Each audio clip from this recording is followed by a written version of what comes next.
ಪ್ರಕೃತಿ ಸೃಷ್ಟಿಕರ್ತನ ಅಭೂತಪೂರ್ವ ವಿಸ್ಮಯ. ಅದು ಶತಶತಮಾನಗಳಿಂದಲೂ ಮಾನವನಿಂದ ಭೇದಿಸಲು ಅಸಾಧ್ಯವಾದ ಕೌತುಕಗಳ ಆಗರ.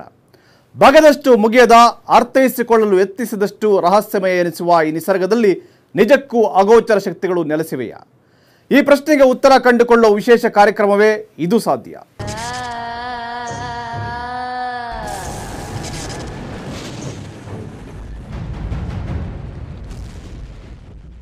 ಇಂದು ಆಧುನಿಕ ಇಂಗ್ಲಿಷ್ ವೈದ್ಯ ಪದ್ಧತಿಯಲ್ಲಿ ವಾಸಿಯಾಗದ ಕಾಯಿಲೆಗಳೇ ಇಲ್ಲ ಎಂಬಂತಾಗಿದೆ.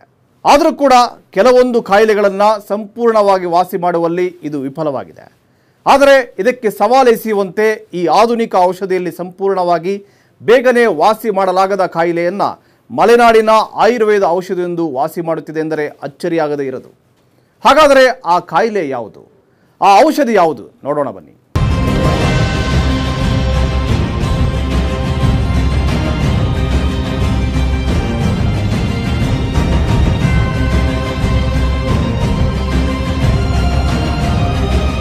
ಇಂದು ಆಧುನಿಕ ವೈದ್ಯ ಪದ್ಧತಿ ಬಾನೆತ್ತರಕ್ಕೆ ಏರಿದೆ. ಏಡ್ಸ್, ಕ್ಯಾನ್ಸರ್ನಂತಹ ಕೆಲವೊಂದು ಕಾಯಿಲೆಗಳನ್ನು ಬಿಟ್ಟರೆ ಇಲ್ಲಿ ಪ್ರತಿಯೊಂದು ಕಾಯಿಲೆಗಳಿಗೂ ಔಷಧಿ ಇದೆ.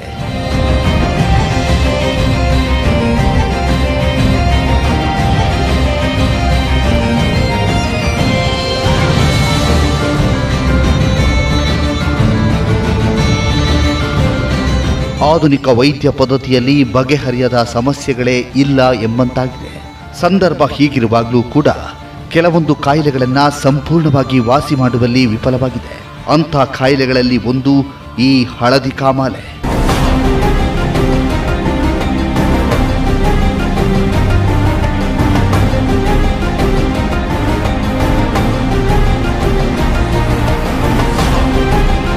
ಕಾಮಾಲೆ ಒಂದು ಕಾಯಿಲೆ. ಇದನ್ನ ಅರಿಶಿನ ಕಾಮಾಲೆ, ಇಂಗ್ಲಿಷ್ನಲ್ಲಿ ಜಾಂಡೀಸ್ ಅಂತ ಕರೀತಾರೆ. ಇದೊಂದು ಮಾಮೂಲಿ ರೋಗವೆನಿಸಿದ್ರೂ ಇದು ತುಂಬಾ ಅಪಾಯಕಾರಿ ಕಾಯಿಲೆ.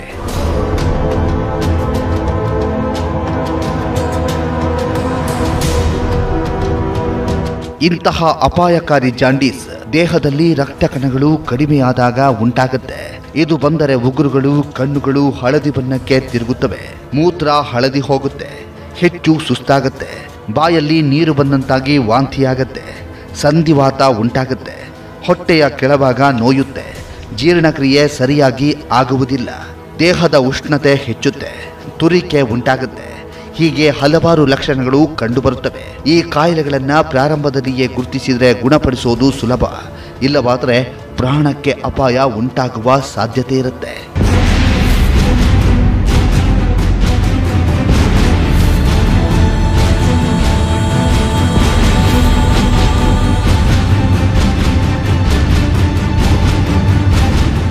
ಇಂತಹ ಲಕ್ಷಣಗಳು ಉಂಟಾದ ತಕ್ಷಣ ನಾವೆಲ್ಲ ಓಡಿ ಹೋಗೋದು ವೈದ್ಯರ ಬಳಿಗೆ.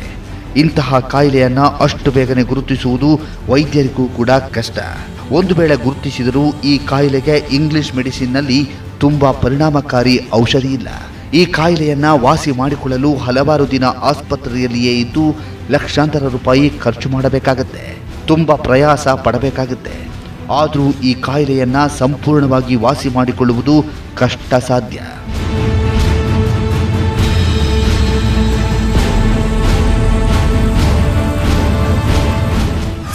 ನೋಡಿ ಸರ್, ಜಾಂಡೀಸಿಗೆ ಈ ಡಾಕ್ಟ್ರ್ ಔಷಧಿ ಎಲ್ಲ ಅಷ್ಟು ಇದಾಗಲ್ಲ. ಇಂಗ್ಲೀಷ್ ಮೆಡಿಸಿನ್ನಲ್ಲಿ ಅಷ್ಟು ಕ್ಯೂರ್ ಆಗಲ್ಲ ಬೇಗ. 2 ತಿಂಗಳು 3 ತಿಂಗಳು ಹೀಗೆಲ್ಲ ಬೇಕು.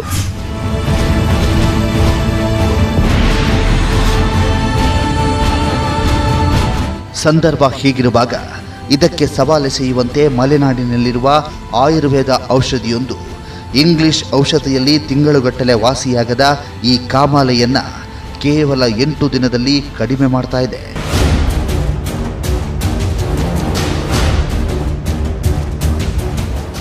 ಅದೇ ನಮ್ಮ ಆಯುರ್ವೇದಿಕಲ್ಲಾದರೆ ಒಂದು 3 ದಿವಸ 5 ದಿವಸ 7 ದಿವಸ ಔಷಧಿ ಎಷ್ಟೇ ಸ್ಟ್ರಾಂಗ್ ಇದ್ರೂ ಅದು ಕ್ಯೂರ್ ಆಗುತ್ತೆ.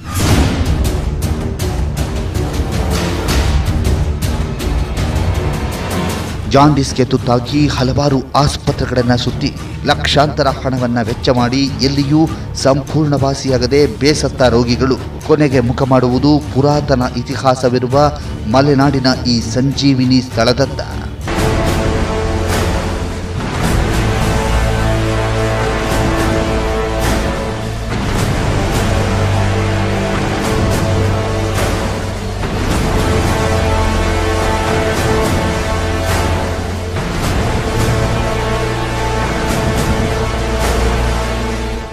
ಇವರ ಹೆಸರು ಸುಬ್ರಹ್ಮಣ್ಯ, ರೈತರು. ಇವರಿಗೂ ಕೂಡ 4 ವರ್ಷಗಳ ಹಿಂದೆ ಜಾಂಡೀಸ್ ಬಂದು ತುಂಬಾ ತೊಂದರೆ ಅನುಭವಿಸಿದ್ದಾರೆ.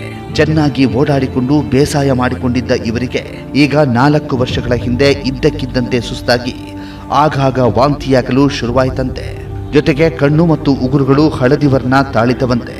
ಇದರಿಂದ ಹೆದರಿದ ಇವರು ಆಸ್ಪತ್ರೆಗೆ ತೋರಿಸಿದಾಗ ಇವರಿಗೆ ಜಾಂಡೀಸ್ ಬಂದಿರುವುದು ಗೊತ್ತಾಗುತ್ತೆ. 4 ವರ್ಷದ ಕೆಳಗಡೆ ನನಗೆ ಜಾಂಡೀಸ್ ಇದಾಗಿತ್ತು. ಅದು ವಿಪರೀತವಾಗಿ ವಾಮಿಟ್ಟು, ಎದೆ ನೋವು, ಜ್ವರ ಎಲ್ಲ ಬರ್ತಾಯಿತ್ತು. ಕೂಡಲೇ ಈ ಸ್ಥಳದ ಬಗ್ಗೆ ಮಾಹಿತಿ ಗೊತ್ತಿದ್ದ ಇವರು ಇಲ್ಲಿಗೆ ಬಂದು ಇಲ್ಲಿಯ ವ್ಯಕ್ತಿ ನೀಡುವ ಆಯುರ್ವೇದ ಔಷಧಿಯನ್ನ ತೆಗೆದುಕೊಂಡು ಹೋಗುತ್ತಾರೆ. ಇಲ್ಲಿಯ ವ್ಯಕ್ತಿ ಹೇಳಿದಂತೆ ನಿಯಮಬದ್ಧವಾಗಿ ತೆಗೆದುಕೊಳ್ಳುತ್ತಾರೆ. ಇದಾದ ಒಂದೇ ವಾರದಲ್ಲಿ ಇವರ ಕಾಯಿಲೆ ಗುಣಮುಖವಾಗುತ್ತೆ. ಈಗ ಆ ಕಾಯಿಲೆಯಿಂದ ಸಂಪೂರ್ಣವಾಗಿ ಹೊರಬಂದು ಆರೋಗ್ಯವಾಗಿ ಚೆನ್ನಾಗಿದ್ದಾರೆ. ಬೇರು ಅವರು ಕೊಟ್ಟರು. ಆ ಬೇರನ್ನು ಯೂಸ್ ಮಾಡಿ ಜಾಂಡೀಸ್ ಕಡಿಮೆ ಆಯಿತು. ಹೆಚ್ಚು 2 ವಾರದಲ್ಲಿ ಕಂಪ್ಲೀಟ್ ಕ್ಯೂರ್ ಆಯಿತು. ಜಾಂಡೀಸ್ನ ಕೊನೆಯ ಹಂತ ತಲುಪಿದ ಎಷ್ಟೋ ರೋಗಿಗಳನ್ನು ಇಲ್ಲಿಯ ಔಷಧಿ ಒಂದೇ ವಾರದಲ್ಲಿ ವಾಸಿ ಮಾಡಿದೆ. ಈಗ 2 ವರ್ಷಗಳ ಹಿಂದೆ ಈ ಹಳ್ಳಿಯಲ್ಲಿ ಒಂದು ಘಟನೆ ನಡೆದು ಹೋಗಿತ್ತು. ಈ ಘಟನೆ ಇಡೀ ಊರನ್ನ ತಲ್ಲಣಗೊಳಿಸಿತ್ತು. ಅದು ಈ ಊರಿನ ಶಾಲೆಯ ನೀರಿನ ಟ್ಯಾಂಕರ್ನಲ್ಲಿ ನಾಯಿಯ ಶವ ಬಿದ್ದು ಕೊಳೆತು ನೀರು ಕಲುಷಿತಗೊಂಡಿತ್ತು. ಈ ಸಂಗತಿ ಗೊತ್ತಿಲ್ಲದೆ ಸುಮಾರು 70 ವಿದ್ಯಾರ್ಥಿಗಳು ಆ ಕಲುಷಿತ ನೀರನ್ನ ಕುಡಿದಿದ್ರು. ಈ ಕಾರಣ ಅಷ್ಟು ಜನ ವಿದ್ಯಾರ್ಥಿಗಳಿಗೂ ಏಕಕಾಲಕ್ಕೆ ಈ ಜಾಂಡೀಸ್ ಆವರಿಸಿ ಬಾಧೆ ಬೀಳಿಸಿತ್ತು.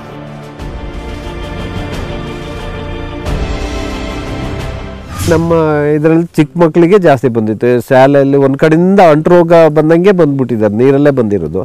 ಒಂದು 60-70 ಹುಡುಗರಿಗೆ ಜಾಂಡೀಸ್ ಆಗಿತ್ತು ಕಳೆದ ವರ್ಷ.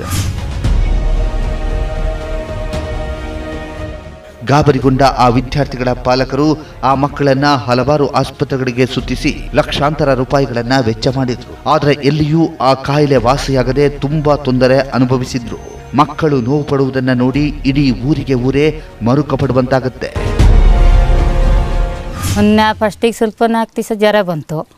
ಆಮೇಲೆ ಇದು ಅಷ್ಟು ಇದಾಗಿರಲಿಲ್ಲ. ಮತ್ತೊಂದು ದಿವಸ ನೋಡೋತ್ತಿಗೆ 1-2-3 ದಿವಸ ನೋಡಿದ್ಮೇಲೆ ಕೈಯೆಲ್ಲ ಹಸುರು ಬಣ್ಣ ಬರ್ತಿತ್ತು, ಕಣ್ಣು ಹಸುರು ಬಣ್ಣ ಬಂದಿತ್ತು. ಕೊನೆಗೆ ಮಲೆನಾಡಿನ ಈ ಸ್ಥಳದ ಬಗ್ಗೆ ಮಾಹಿತಿ ಸಿಕ್ಕಿತ್ತು.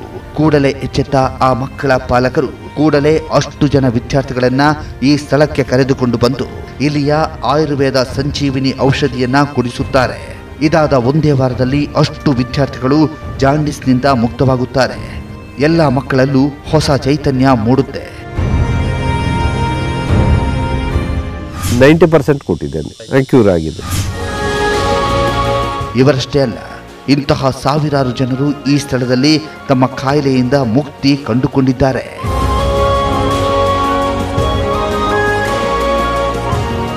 ಈ ಭಾಗದ ಜನರಿಗೆ ಸಂಜೀವಿನಿ ಔಷಧಿಯನ್ನ ನೀಡುತ್ತಾ ಜನರ ಪಾಲಿಗೆ ವರವಾಗಿರುವ ಈ ಸ್ಥಳದ ವ್ಯಕ್ತಿಯಾದರೂ ಯಾರು?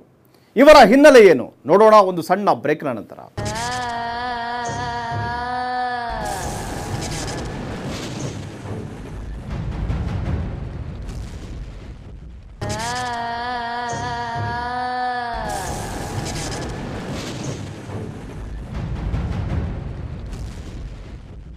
ಈ ಸ್ಥಳದಲ್ಲಿ ನೀಡುವ ಸಂಜೀವಿನಿ ಔಷಧಿಯಿಂದ ಅಸಂಖ್ಯಾತ ಜನ ಗುಣಮುಖರಾಗಿದ್ದಾರೆ. ಇಂಥ ಪರಿಣಾಮಕಾರಿ ಔಷಧಿಯನ್ನು ನೀಡುತ್ತಿರುವ ಆ ವ್ಯಕ್ತಿಯಾದರೂ ಯಾರು? ಅವರಿಗೆ ಈ ಕಾಯಕ ಹೇಗೆ ಬಂತು? ಅವರ ಹಿನ್ನೆಲೆ ಏನು? ನೋಡೋಣ ಈ ಸ್ಟೋರಿಯಲ್ಲಿ.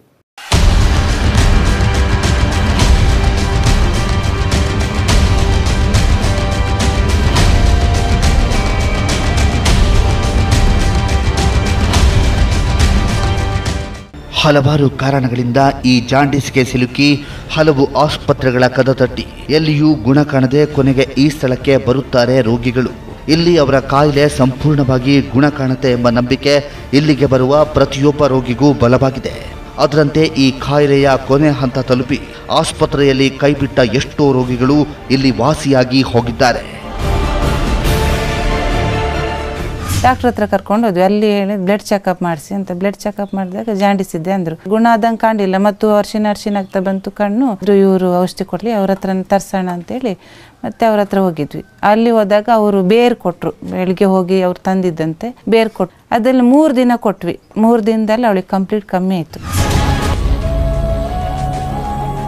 ಇವರ ಹೆಸರು ಲಕ್ಷ್ಮಿ, ಗೃಹಿಣಿ, ಅಂಗನವಾಡಿಯಲ್ಲಿ ಅಡುಗೆ ಕೆಲಸ ಮಾಡುತ್ತಾರೆ. ಕೆಲವು ದಿನಗಳ ಹಿಂದೆ ಇವರಿಗೆ ಒಂದು ಆಘಾತ ಎದುರಾಗಿತ್ತು. ಅದು ಇವರಿಗೆ ಹಳದಿ ಕಾಮಾಲೆ ಕೊನೆಯ ಹಂತ ತಲುಪಿದ್ದು. ಮೊದಲೆಲ್ಲ ಕೆಲಸ ಮಾಡುವಾಗ ಇದ್ದಕ್ಕಿದ್ದಂತೆ ಸುಸ್ತಾಗುವುದು, ಜ್ವರ ಬರುವುದು ಆಗ್ತಾ ಇತ್ತಂತೆ. ಮನೆಗೆ ಬಂದು ಜ್ವರದ ಮಾತ್ರೆ ನುಂಗುತ್ತಾರೆ. ಆದರೂ ಜ್ವರ ಕಡಿಮೆಯಾಗುವುದಿಲ್ಲ. ಇದರಿಂದ ಟೈಫಾಯ್ಡ್ ಬಂದಿರಬಹುದೆಂದು ಭಯದಲ್ಲಿ ಆಸ್ಪತ್ರೆಗೆ ಹೋಗಿ ತೋರಿಸಿದಾಗ ವೈದ್ಯರಿಗೂ ಕೂಡ ಇವರಿಗೆ ಬಂದದ್ದು ಕಾಮಾಲೆ ಅಂತ ಮೊದಲಿಗೆ ಗೊತ್ತಾಗುವುದಿಲ್ಲ.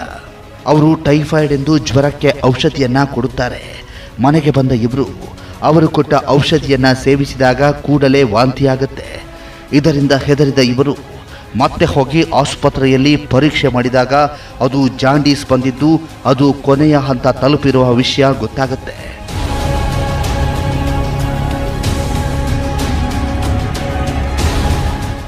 ನಾನು ಅಡುಗೆಗೆ ಹೋಗ್ತಾ ಇದ್ದೆ ಶಾಲೆಗೆ. ಅಲ್ಲಿ ನನಗೆ ಒಂದು ಸ್ವಲ್ಪ ದಿನ ಜ್ವರ ಬರ್ತಾಯಿತ್ತು. ಜ್ವರ ಬಂದು ಆಮೇಲೆ ಮನೆಗೆ ಬಂದು ಇದ್ದು ಮಾತ್ರೆನೇ ತಿನ್ಕೊಂತ ಇದ್ದೆ. ಆಮೇಲೆ ಇನ್ನು ಟೈಫಾಯ್ಡ್ ಎಲ್ಲರೂ ಶುರುವಾಯ್ತೇನಂತ ಹೋಗಿ ಟೈಫಾಯ್ಡ್ ಟೆಸ್ಟ್ ಮಾಡಿದೆ ಜಯಪುರ ಹೋಗಿ. ಆಮೇಲೆ ಟೈಫಾಯ್ಡ್ ಇದೆ ಅಂತ ಹೇಳಿದರು. ಜಾಂಡೀಸ್ ಟೆಸ್ಟ್ ಮಾಡಿರಲಿಲ್ಲ ನಾನು. ಆಮೇಲೆ ಅವರು ಆ ಮಾತ್ರೆ ಕೊಟ್ಟ ತಕ್ಷಣ ನನಗೆ ಇಲ್ಲಿ ಮಾರನೇ ದಿನ ನಡೆಯೋಕ್ಕಾಗ್ದಂಗೆ ವಾಮಿಟ್ ಎಲ್ಲ ಶುರುವಾಯಿತು. ಮತ್ತೆ ಕೂಡಲೇ ಅಲ್ಲಿ ಕರ್ಕೊಂಡು ಬನ್ನಿ ಅಂತ ಹೇಳಿದರು ಡಾಕ್ಟ್ರು. ಅಲ್ಲಿ ಹೋಗಿ ನೋಡಿಸ್ತಿದ್ದು ಜಾಂಡೀಸು ಟೆಸ್ಟ್ ಮಾಡಿಸ್ತಿಗೆ ತುಂಬ ಇದಾಗಿ ಹೋಗಿದೆ, ಜಾಸ್ತಿಯಾಗಿ ಹೋಗಿದೆ ನಿಮಗೆ ಅಂತ ಹೇಳಿದರು. ತಮ್ಮ ಔಷಧಿ ನಿಧಾನಗತಿ ಮತ್ತು ಸಂಪೂರ್ಣ ವಾಸಿ ಮಾಡುವುದು ಕಷ್ಟ ಎಂದು ಗೊತ್ತಿದ್ದ ವೈದ್ಯರು ಕೂಡಲೇ ಇವರಿಗೆ ಈ ಸ್ಥಳದ ಮಾಹಿತಿ ನೀಡಿ ಕಳುಹಿಸುತ್ತಾರೆ. ಕೂಡಲೇ ಇಲ್ಲಿಗೆ ಬಂದ ಇವರು ಇಲ್ಲಿ ಈ ವ್ಯಕ್ತಿ ನೀಡುವ ಔಷಧಿಯನ್ನ ತೆಗೆದುಕೊಂಡು ಹೋಗುತ್ತಾರೆ. ಇದಾದ ಕೇವಲ 1 ವಾರದಲ್ಲಿ ವಾಸಿಯಾಗತ್ತೆ. ಅವ್ರು ಹೇಳಿದ್ರು ನೀವು ಹಳ್ಳಿ ಔಷಧಿ ಮಾಡಿ, ಇದರಲ್ಲೆಲ್ಲ ಟೈಫಾಯ್ಡಿಗೂ ಟೆಸ್ಟ್ ಇದು ಕೊಡಬೇಕಲ್ಲ. ಇಲ್ಲ, ಅದು ನಾವು ಹಳ್ಳಿಯಲ್ಲೇ ಮಾಡ್ತೀವಿ ಅಂತ ಹೇಳಿದ್ವಿ ನಾವು. ನಮ್ಮ ಊರಿನವರೊಬ್ಬರು ಎಲ್ಲ ಹೇಳಿದರು. ತುಂಬ ಜನ ಎಲ್ಲ ತಗೊಳ್ತಾ ಇದ್ರು ಅವ್ರ ಕೈದೆ. ಇದರಿಂದ ನಾವು ಇಲ್ಲಿ ಬಂದು ತಗೊತೀವಿ ಅಂತ ಹೇಳಿದ್ರು. ಕೂಡಲೇ ಅವತ್ತು ಜೈಪುರದಿಂದ ಬಂದು ಇವ್ರ ಹತ್ರ ಔಷಧಿ ತಗೊಂಡು ಬಂದು ವಾಸಿಯಾಗಿದೆ. ಇದಾಗಿ 1 ವರ್ಷವಾಗಿದೆ. ಇದುವರೆಗೂ ಮತ್ತೆ ಆ ಕಾಯಿಲೆ ಕಾಣಿಸಿಕೊಂಡಿಲ್ಲ.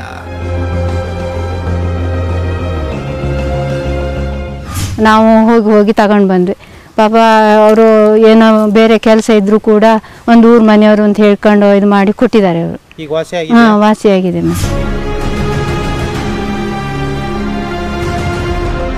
ಇಂತಹ ಉದಾಹರಣೆಗಳನ್ನು ಹೇಳುತ್ತಾ ಹೋದರೆ ಇಲ್ಲಿ 1000 ಗಟ್ಟಲೆ ಸಿಗುತ್ತವೆ.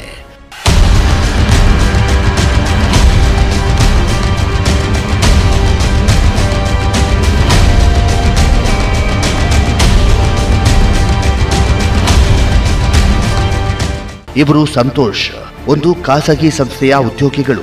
ಇವರು ಕೂಡ ಕೆಲವು ದಿನಗಳ ಹಿಂದೆ ಜಾಂಡೀಸ್ಗೆ ಸಿಲುಕಿ ತುಂಬಾ ತೊಂದರೆ ಅನುಭವಿಸಿದ್ದಾರೆ. ತುಂಬಾ ಲವಲವಿಕೆಯಿಂದ ಓಡಾಡಿಕೊಂಡು ಕೆಲಸ ಮಾಡ್ತಾ ಇದ್ದ ಇವರು ಒಂದು ಸಲ ಕಲುಷಿತ ನೀರು ಕುಡಿದ ಪರಿಣಾಮವಾಗಿ ಈ ಜಾಂಡೀಸ್ಗೆ ಸಿಲುಕಿದ್ರು. ಕೆಲಸ ಮಾಡುವಾಗ ಇದ್ದಕ್ಕಿದ್ದಂತೆ ಸುಸ್ತಾಗ್ತಾ ಇದ್ರು. ತಿಂದಿದ್ದೆಲ್ಲ ವಾಂತಿಯಾಗುತ್ತಾ ಇವರಿಗೆ ಆಹಾರವು ದಕ್ಕದೆ ವಿಪರೀತ ಜ್ವರ ಕಾಣಿಸಿಕೊಂಡು ಇವರನ್ನ ನಿತ್ರಾಣರನ್ನಾಗಿ ಮಾಡಿತ್ತು.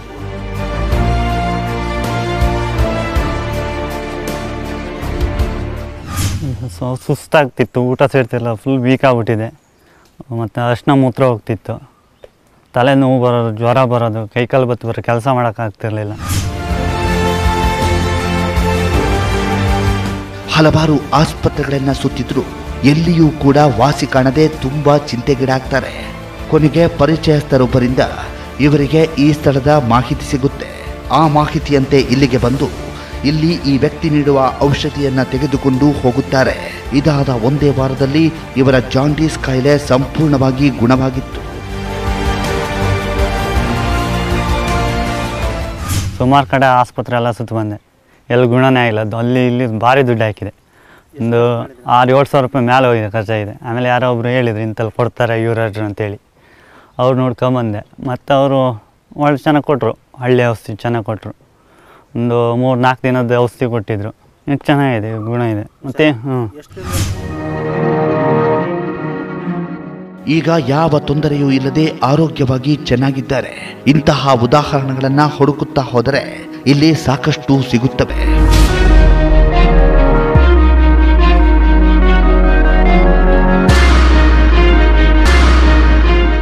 ಜಾಂಡೀಸ್ ಕೊನೆಯ ಹಂತ ತಲುಪಿ ಆಸ್ಪತ್ರೆಯಲ್ಲಿ ವಾಸಿಯಾಗದೆ ಕೊನೆಗೆ ಇಲ್ಲಿಗೆ ಬಂದಾಗ ಅವರಿಗೆ ಸಂಜೀವಿನಿಯಂತಹ ಔಷಧವನ್ನು ನೀಡಿ ಅವರ ಜೀವವನ್ನು ಕಾಪಾಡಿ ಜನರ ಪಾಲಿನ ವರವಾಗಿದ್ದಾರೆ ಈ ವ್ಯಕ್ತಿ.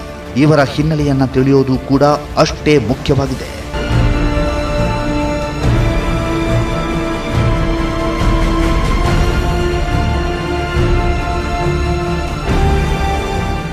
ಇವರ ಹೆಸರು ಯುವರಾಜ್, ಪ್ರಗತಿಪರ ರೈತರು. ಇವರಿಗೆ ಈಗ 68 ವರ್ಷ ವಯಸ್ಸು.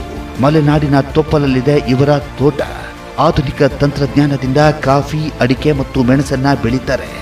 ಈ ವಯಸ್ಸಲ್ಲೂ ಕೂಡ ಪಾದರಸದಂತೆ ಕೆಲಸ ಮಾಡುತ್ತಾ ಸುತ್ತಲಿನ ಭಾಗಕ್ಕೆ ಮಾದರಿ ರೈತರಾಗಿದ್ದಾರೆ. ಅದರ ಜೊತೆಗೆ ಈ ಔಷಧಿಯ ಕಾಯಕವನ್ನ ಮಾಡ್ತಾ ಇದ್ದಾರೆ.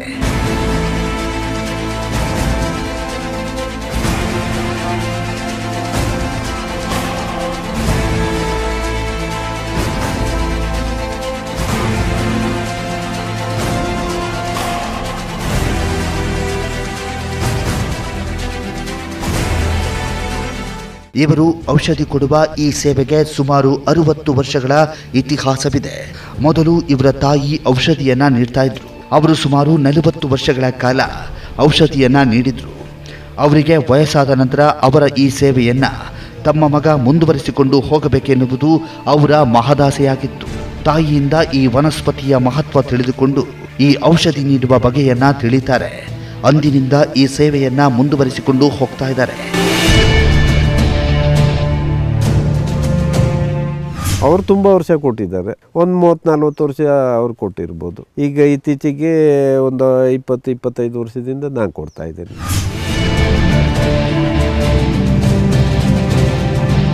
ಅದೆಂಥದ್ದೇ ಜಾಂಡೀಸ್ನ ತೊಂದರೆ ಎದುರು ಅದನ್ನು ವಾಸಿ ಮಾಡುವ ತಾಕತ್ತು ಇವರ ಔಷಧಿಗಿದೆ. ಅದರಂತೆ ಯಾವುದೇ ಒಂದು ಕಾಯಿಲೆಗೆ ಔಷಧಿಯನ್ನ ಕೊಡುವಲ್ಲಿ ಕೆಲವೊಂದು ಪದ್ಧತಿ, ಕಟ್ಟುನಿಟ್ಟಾದ ನಿಯಮಗಳು ಇರುತ್ತವೆ. ಅದರಂತೆ ಇವರು ಔಷಧಿಯನ್ನ ನೀಡುವಲ್ಲಿಯೂ ಕೆಲವೊಂದು ಪದ್ಧತಿ, ನಿಯಮಗಳಿವೆ.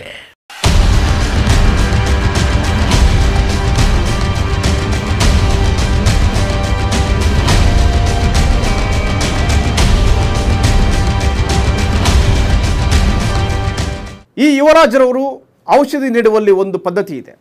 ರೋಗಿಗಳು ಔಷಧಿಯನ್ನು ಸೇವಿಸುವಲ್ಲಿ ಕೆಲವೊಂದು ಪಥ್ಯ ನಿಯಮಗಳಿವೆ. ಹಾಗಾದರೆ ಆ ಪದ್ಧತಿ ನಿಯಮಗಳೇನು? ಇಷ್ಟಕ್ಕೂ ಈ ಸ್ಥಳ ಇರುವುದಾದರೂ ಎಲ್ಲಿ? ನೋಡೋಣ ಮತ್ತೊಂದು ಸಣ್ಣ ಬ್ರೇಕ್ನ ನಂತರ.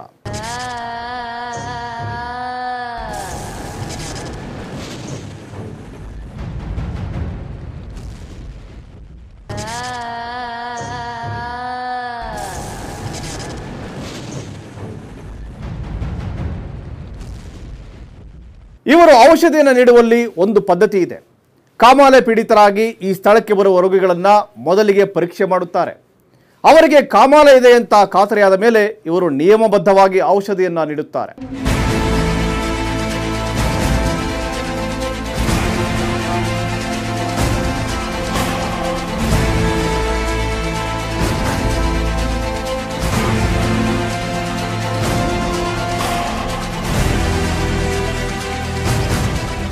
ಇವರು ಔಷಧಿ ನೀಡುವ ವಿಚಾರ ಗೊತ್ತಿದ್ದ ಜನ ನೇರವಾಗಿ ಇವರನ್ನ ಹುಡುಕಿಕೊಂಡು ಬಂದು ಔಷಧಿಯನ್ನ ತೆಗೆದುಕೊಂಡು ಹೋಗುತ್ತಾರೆ.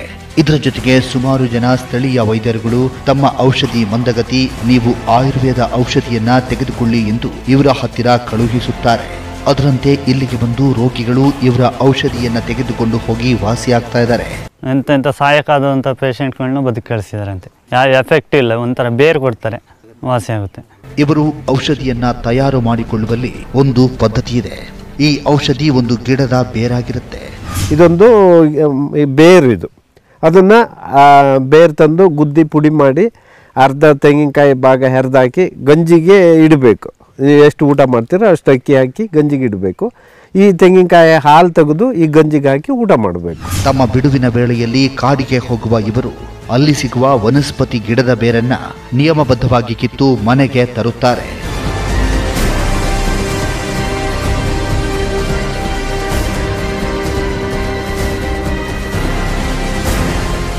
ಆನಂತರ ಅದನ್ನು ಸ್ವಚ್ಛ ಮಾಡಿ ನಿಯಮಾನುಸಾರ ಆ ಬೇರನ್ನು ಪ್ರಮಾಣಬದ್ಧವಾಗಿ ಕತ್ತರಿಸಿ ಅದಕ್ಕೆ ಔಷಧಿಯ ರೂಪ ಕೊಡುತ್ತಾರೆ. ಆಮೇಲೆ ರೋಗಿಗಳ ರೋಗದ ಪ್ರಮಾಣವನ್ನು ಪರೀಕ್ಷಿಸಿ ಅವರಿಗೆ ಔಷಧಿಯನ್ನ ನೀಡುತ್ತಾರೆ. ಕೆಲವೊಂದು ಸಾರಿ ರೋಗಿಗಳು ಫೋನ್ ಮಾಡಿ ಮುಂಚೆನೇ ಔಷಧಿ ಬೇಕಾಗಿರುವ ಬಗ್ಗೆ ಹೇಳುತ್ತಾರೆ.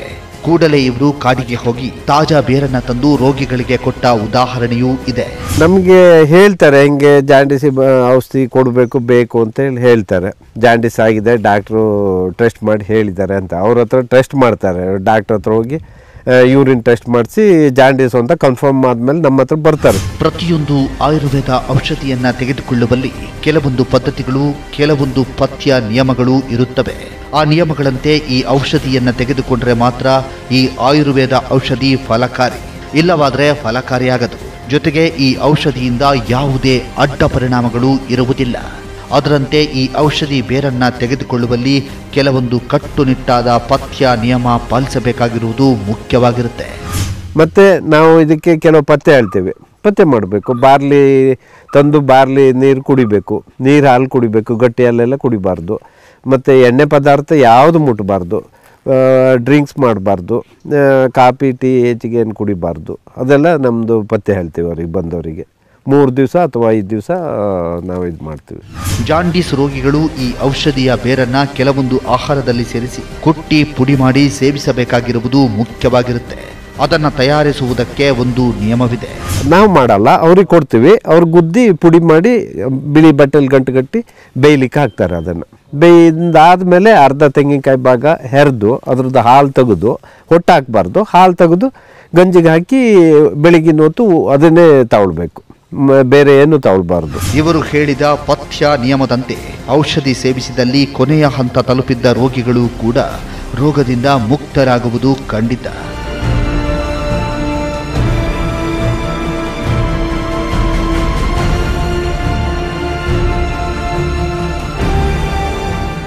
ಇವರು ಪ್ರಶಾಂತ, ಒಬ್ಬ ವ್ಯಾಪಾರಸ್ಥರು. ಇವರ ಶ್ರೀಮತಿಯವರಾದ ಸುಧಾರ್ ಅವರಿಗೆ ಕೆಲವು ದಿನಗಳ ಹಿಂದೆ ಈ ಜಾಂಡೀಸ್ ಬಂದು ತುಂಬಾ ಕುಗ್ಗಿ ಹೋಗಿದ್ರು.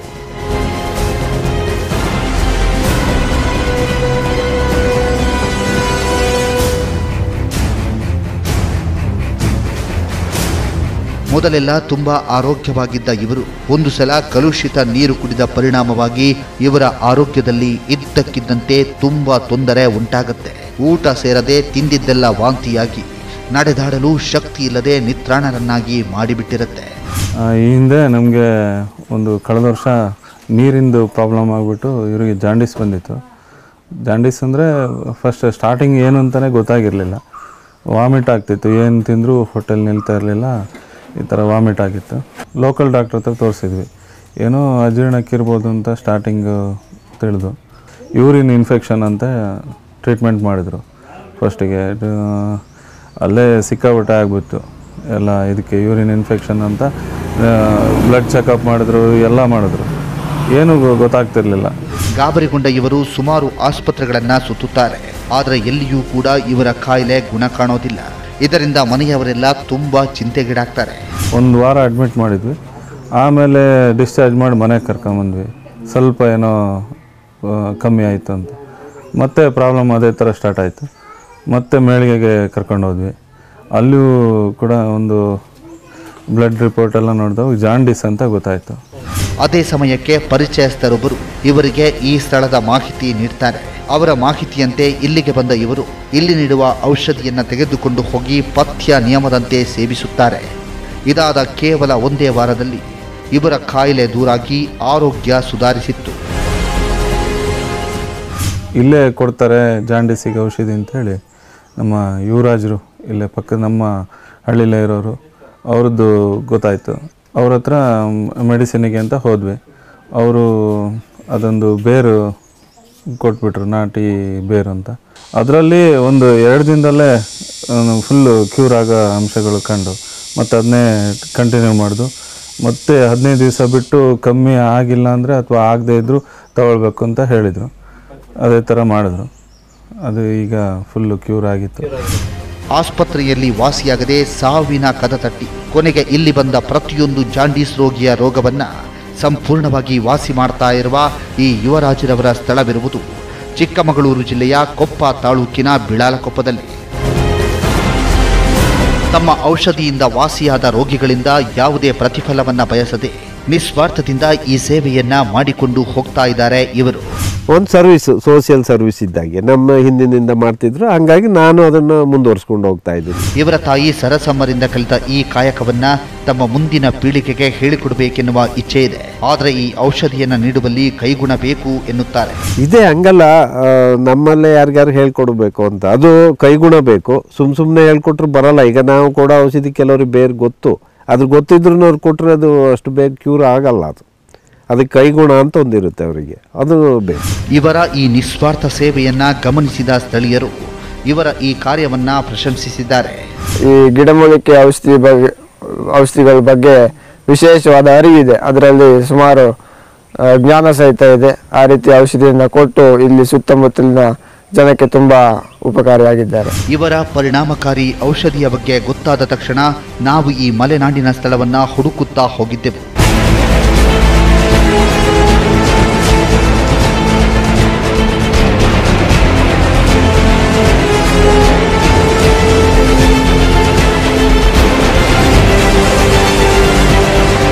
ಅವರ ಮನೆಗೆ ಹೋಗಿ ನೋಡಿದಾಗ ನಮಗೂ ಕೂಡ ಆ ಔಷಧಿಯ ಮಹತ್ವ ಗೊತ್ತಾಗಿತ್ತು. ಮಲೆನಾಡಿನ ಒಂದು ಕುಗ್ರಾಮದಲ್ಲಿ ಇದ್ದುಕೊಂಡು ಪ್ರಗತಿಪರ ಬೇಸಾಯವನ್ನ ಮಾಡುತ್ತಾ ಸುತ್ತಲಿನ ಜನಕ್ಕೆ ಮಾದರಿಯಾಗಿದ್ದಾರೆ ಈ ಯುವರಾಜರವರು.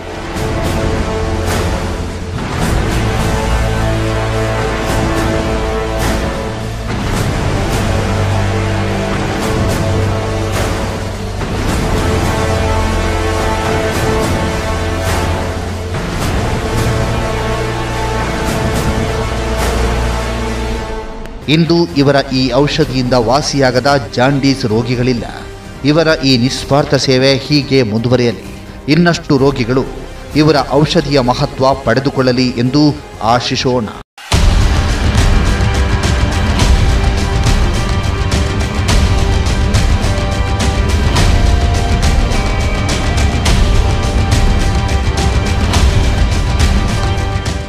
ಇಂದಿನ ಆಧುನಿಕ ಇಂಗ್ಲಿಷ್ ಔಷಧಿಯ ಹಾವಳಿಯಲ್ಲಿ ಅದರಿಂದ ಬೇಗ ವಾಸಿ ಮಾಡಲಾಗದ ಜಾಂಡೀಸ್ ಕಾಯಿಲೆಯನ್ನು ಒಂದು ಆಯುರ್ವೇದ ಔಷಧಿ ಪರಿಣಾಮಕಾರಿಯಾಗಿ ವಾಸಿ ಮಾಡುತ್ತಿದೆ ಎಂದರೆ ನಂಬಲು ಕಷ್ಟವೆನಿಸಬಹುದು. ಆದರೆ ಪುರಾತನ ಕಾಲದಿಂದಲೂ ಈ ಆಯುರ್ವೇದ ಔಷಧಿಗಳು ತಮ್ಮದೇ ಆದ ಮಹತ್ವವನ್ನು ಪಡೆದಿವೆ. ಈ ಔಷಧಿಯಿಂದ ವಾಸಿಯಾದ ಹಲವಾರು ಜೀವಂತ ಸಾಕ್ಷಿಗಳು ಕಣ್ಣ ಮುಂದಿವೆ. ವಿಜ್ಞಾನ ಏನೇ ಅಂದರೂ, ತಂತ್ರಜ್ಞಾನ ಎಷ್ಟೇ ಮುಂದುವರೆದಿದ್ದರೂ ನಂಬಿಕೆಯಲ್ಲಿ ಇದು ಸಾಧ್ಯ ಅಂತ ಹೇಳ್ತಾ ಈ ಕಾರ್ಯಕ್ರಮ ಮುಗಿಸ್ತಾ ಇದ್ದೀವಿ. ನಿಖರ ಸುದ್ದಿಗಾಗಿ ನೋಡ್ತಾ ಇರಿ ಪ್ರಜಾ ಟಿವಿ. ಇಂತಹ ಘಟನೆ, ಸ್ಥಳ ಮತ್ತು ವ್ಯಕ್ತಿಗಳ ಬಗ್ಗೆ ಮಾಹಿತಿ ನಿಮ್ಮಲ್ಲಿದ್ದರೆ ಸಂಪರ್ಕಿಸಬೇಕಾದ ವಿಳಾಸ ಪ್ರಜಾ ಟಿವಿ, ಇದು ಸಾಧ್ಯ ವಿಭಾಗ, ಶೇಜಾನ್ ಲಾವೆಲೆ 4ನೇ ಮಹಡಿ, number 15, Walton road, Bengaluru 560001. Phone number 7022010519.